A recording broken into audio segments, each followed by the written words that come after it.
Welcome to Camera Shy podcast. Today we've got Seb, who is on work experience. He's going to be off camera asking us some questions about the industry. And us as industry professionals will try to answer them as best as we can. Yeah. How do you help people feel relaxed and natural in front of the camera? Good question. I think the way we look as well is a big thing. Right, we look friendly. I look friendly. We do look friendly, and I friendly. think that helps. Smiling behind the camera, like not just like staring at them, Right. because I do that sometimes, Yep. and I can tell people feel uncomfortable. Just saying they look nice. I always say to make people feel a little bit more comfortable is that obviously we're going to edit what we're doing. Yeah. So if they mess up, if they say too many like things that are just random or don't make sense the first time round, we can always chop it up and make it make sense afterwards. Yeah. We have to do that a lot for our own pods. So Yeah, and I think with stills, if I show them the pictures as I go, it helps them feel more relaxed and like they can see what they're looking like. gives them that confidence Yeah, boost. yeah. Okay. What is the most famous or best known person that you've had here come to the studio? We haven't had any like super famous people, I wouldn't say. We got some like local celebrities. I was going to say me. You, Joey Bevan's got a big following. He's been on TV. Lee from Income Max has been on TV. We've had some like Influencers. Yeah. quite like notable people in different spaces, but I wouldn't say anyone who everybody knows. So like no Hollywood actors, people who might be known in certain circles, but no one that everyone would be like, I know exactly who that is. Yeah. Is the initial startup cost worth to pay for the rewards you get in the future? As far as a studio build, yeah. You're thinking no. I'm thinking no, because it's a difficult business and I'm so bad at sales that I don't push it enough and don't charge enough, if you know what I mean. So it's almost like, you can build it and people will come and use it and stuff like that. But if you really wanted to make the most out of it, you'd be, contacting hundreds of thousands of people a year and saying, come use the studio, etc., etc., etc. So it could be, maybe not in my case because I haven't pushed it enough, but yeah, that's. So when you were younger, did you aspire to come into this profession? A long time ago when I was young. I was about to say that. So when I was a teenager, about your age, I used to love doing a lot of like Photoshop things, and back then it was very, very manual, and I taught myself how to do it. And then I think the next program I got into was After Effects to do like motion graphics. So in my late teens, probably, I didn't really know what I was going to do growing up, but yeah. What about yourself? You always wanted to be a photographer, didn't you? I was going to say I'm still growing up. Yeah, you are still young. No, I think I always knew I wanted to do photography or something like picture related, like art or painting, something like that. Yeah. For you, what's your favourite thing to shoot? Naked men. I was going to say naked women. I really like the Honey Hills stuff, that kind of style, like the dancing. Yeah. But creative. Yeah, creative posing. Yeah, cool creative outfits. lighting. Yeah. Yeah, I love colour. Like really colourful shoots are my favourite, I think. Yeah. What equipment do you decide to heavily invest in, and which do you prioritise? Interesting. Good question. So when I started out, I needed a solid camera, a couple of solid lenses that I could use. So I think I had a Canon 650D, I think it was. And then I had a wide 14mm lens, which was the Samyang, and a 50mm lens. They were both manual lenses, but I could basically cover most stuff with that. And I would shoot video, get the wide shots, close-up shots, and that's what I started with. Now, obviously, there's something that does everything, and I did have a bad habit of buying stuff that might sit on the shelf for a long time. I feel like you've gotten out of that habit. I have recently. Yeah, like you haven't bought anything in a while, I think. No, the last thing I bought was the 360. Yeah, but camera, you I do think. use it. Yeah, so I try to not invest in stuff that I don't think I'm going to use a lot because I've made that mistake. How do you balance your own creative visions with the client's specific demands? Very good question. Yeah. It always has to be, well, coming from the video side of things, Lara can answer on stills. I would say it always needs to be a bit of a compromise. So someone might have a goal of going viral, and then you're like, well, if you want to go viral, you have to be shocking, you have to really grab people's attention, but they might have a really long message that they want to get across. So you kind of have to split the difference and say, okay, we'll get that and we'll make it as appealing as possible, and then hopefully you'll get the most amount of views for it, if that's their aim. If they just want to tell a story, then that's cool. We can tell it in the way that we think their audience will appreciate and understand everything. Yeah. So yeah. And then for stills, I think for me it's a bit easier because people just look at the stuff I've posted and they're like, oh, I like that. Like it works. I don't know. Like you can't go too off your own style with photography. Yeah, but then also Pinterest boards really help. So like showing a mix of your own work and other people's work. And then clients will send in what they like as well. Yeah. Yeah. do you ever get like, even for headshots and stuff, where they're like, oh, I really like either images that you've done or ones that they've found, and they're like, I really like these headshots. Yeah, and I'll like recreate them, but it still looks like my own work. Yeah. For you, Lara, how much time do you spend shooting photos in comparison to editing them? I think percentage-wise, I feel like it's like 20% shooting, 80% editing. I don't know, I feel like I always go back to it, and I also edit images slowly. Like if I'm retouching something, I like doing it and then looking at it the next day and doing it again or fixing it. And colours change for some reason the next day. Fresh eyes makes a difference, doesn't it? So like I always like giving the retouch process way longer. Yeah. Just to go back and look at it. I feel like you do the same with video as well. Yeah. Sometimes I'll sort of almost shelve an edit and say, that'll do for now. I'll have a look at it in the morning. And then I might see it again and say, oh, I can trim that bit out, that bit out, that bit out. And then that makes it a better edit. So yeah, sometimes there's a bit of a thought process to it. Pre-production, I think, spending some time like sleeping on ideas helps. Because then, you might come in the next day and just be like, oh, you know what we can do is this. Or you might see something on social media and just be like, oh, that style will work for this. I'll edit it like that. Yeah, well, I think the pre actually takes a long time. Like talking to clients, planning it. Like for me, like Pinterest boards take ages to make. Hard to charge for that though. Yeah, and then even setting up lighting, moving stuff about, testing it. Like we always do like a little test. Yeah. Before, like that's time. Yeah. But yeah, so it's difficult because clients are only there for like the 1 hour, so they're thinking, oh, it costs £200 for an hour, when it doesn't. It's costing way less than that for like all the time you're doing. Yeah, so it's like an hour shoot, maybe 4 hours pre, and then you maybe up to 2 days editing afterwards. Yeah. So yeah, and people don't see that. Yeah, it's difficult to get that across sometimes. For both of you, what is your favourite piece of equipment in the studio? I know what you're thinking. Sorry, my brain went. Yeah, okay. Well, Lara's is rude. It's not actually a piece of equipment. It's an ornament. We can't say it. No.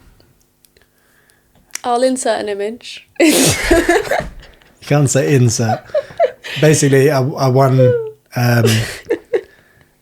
It's an adult toy in a competition, and we just put it on our shelf somewhere. It's really silly, but yeah. But I've used it in social media, like as a visual hook, and made people like search for it in places in the studio, and that's probably been some of the most successful posts. So but yeah, I'd say my favourite piece of equipment would be the 360 camera. Oh yeah, like the funnest, I think. Like you can get so much out of it. Yeah. You lend it to people quite often, don't you? Yeah. Like it's really easy to use. Yeah, you can kind of set it going. You don't need to worry too much. If it's like facing pretty much everything you want to see, you can zoom into different bits and like edit it afterwards, basically. So yeah, that's good. And it's good bang for your buck as well. Yeah, like, it's pretty cheap for what it is. Mine is probably the Atom recorder, because it's quite powerful for what it is. I think it was like £1,200, but like you can record 8 video inputs. Yeah, it's really good. Yeah, it's very smart. Yeah, I think the teleprompter is like clients' favourite piece of equipment. Like everyone loves it when they see it. They're like, oh, it makes it way easier. Makes it a lot easier, yeah. Yeah, which makes sense. What sort of marketing do you do, and what types of way do you get your studio known and recognised? So I don't do enough marketing. No. I do have a couple of adverts that have been going out, and I didn't realise that someone had commented bad things and just was like, this is rubbish, whatever. So I'd left it, and then 27 weeks later I went back, saw how my advert had performed, and saw that comment on the top, and I was like, oh great. So anyone that's seen it had seen someone underneath going, oh, this is rubbish. Do you want to read the comment out? No. It's pretty scathing. But yeah, like everyone has their opinion, and I'm not a lying C word, hopefully. But some.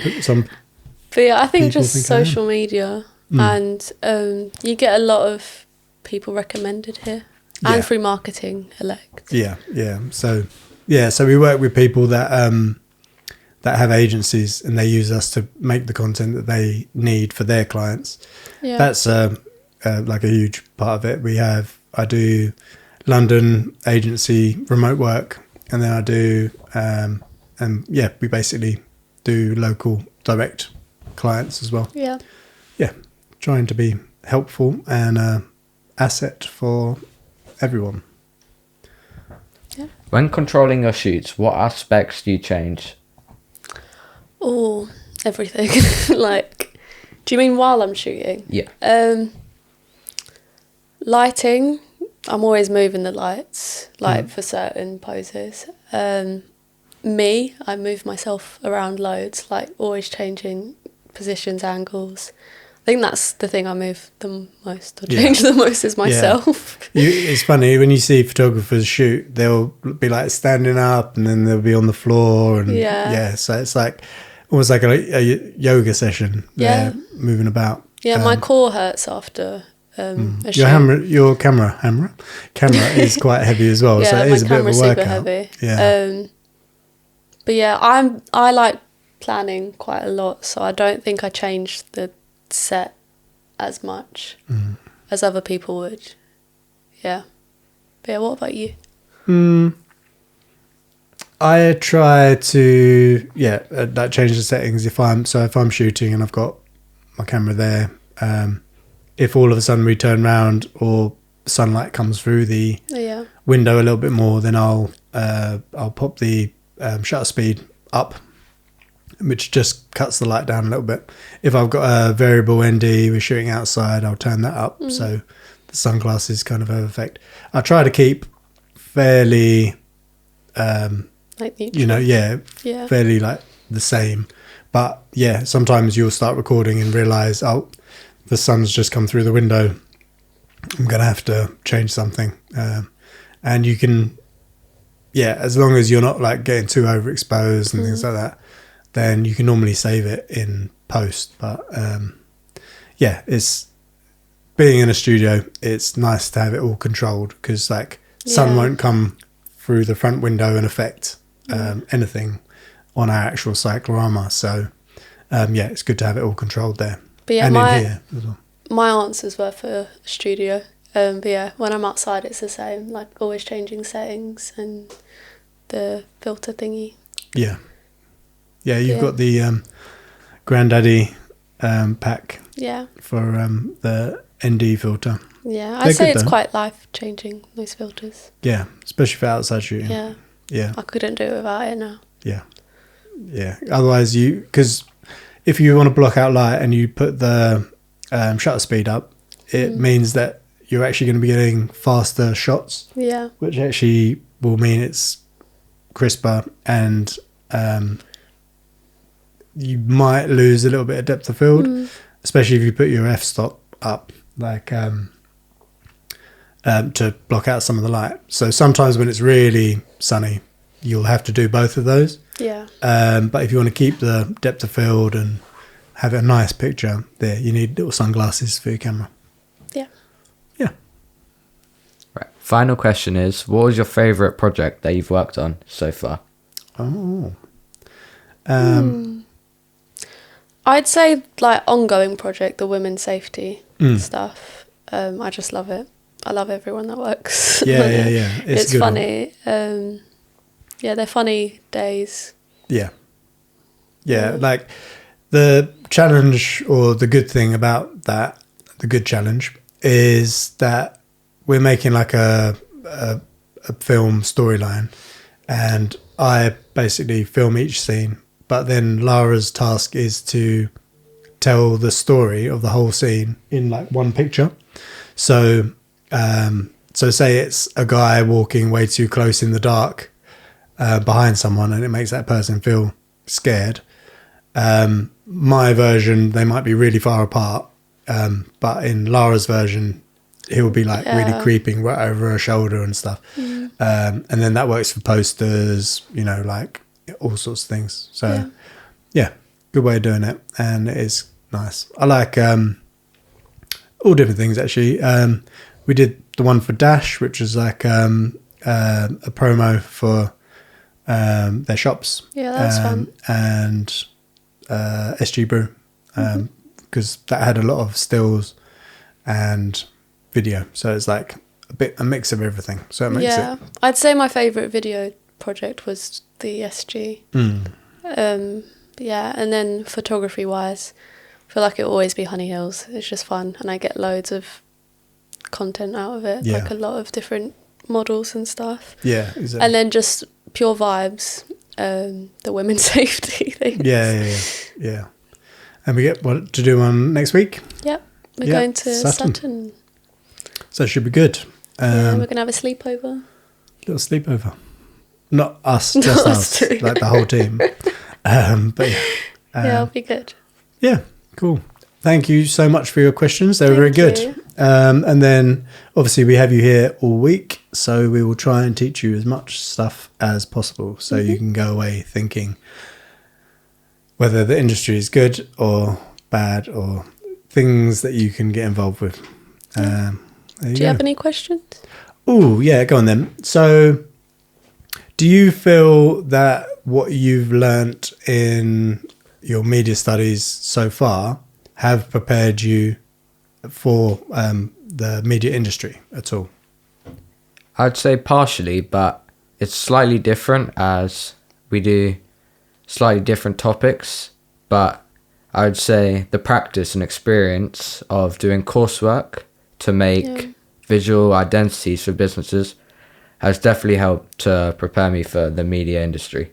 Yeah, I think my GCSE was like that. Yeah. You get like a good glimpse of you just some do of the things you involved. literally do like a bit of everything. That's the only annoying thing. You can't like specialize in anything in school, because they and teach a lot you of time everything.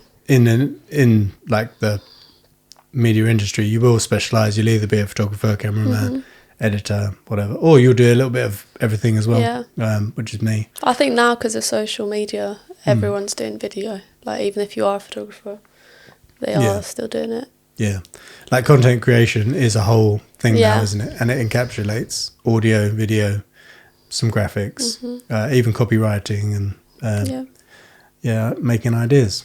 I will give you some tips that are a little bit random, but I thought that they helped me out when I was doing coming up in the industry. One is having a beard helps, not just because if you're a bloke, but you just look older and people don't question you as much when you're doing. So you do something and then they'll be like, oh, okay, yeah.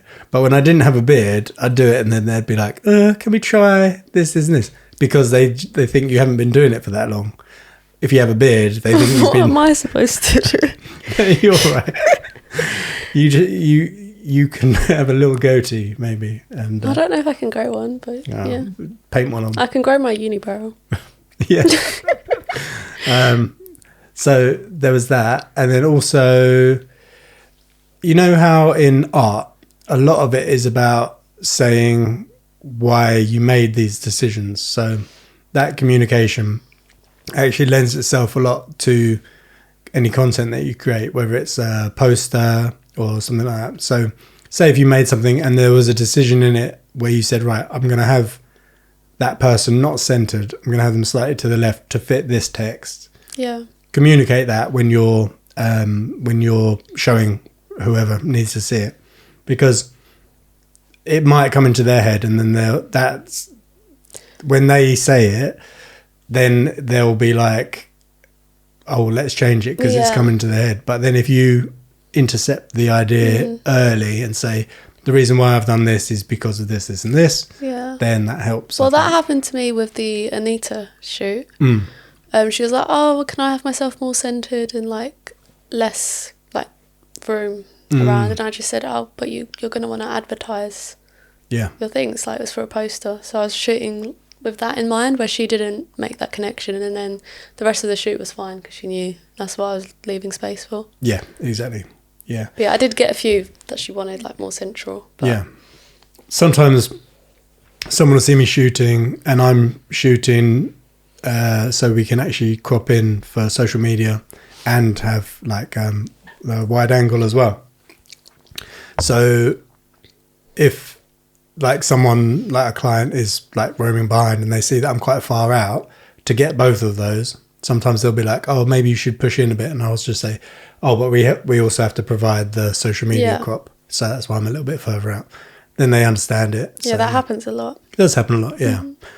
So little things like that. So communication, grow a beard, and stick up for your ideas and thoughts, and always be creative. Don't be afraid to try new things. Yeah.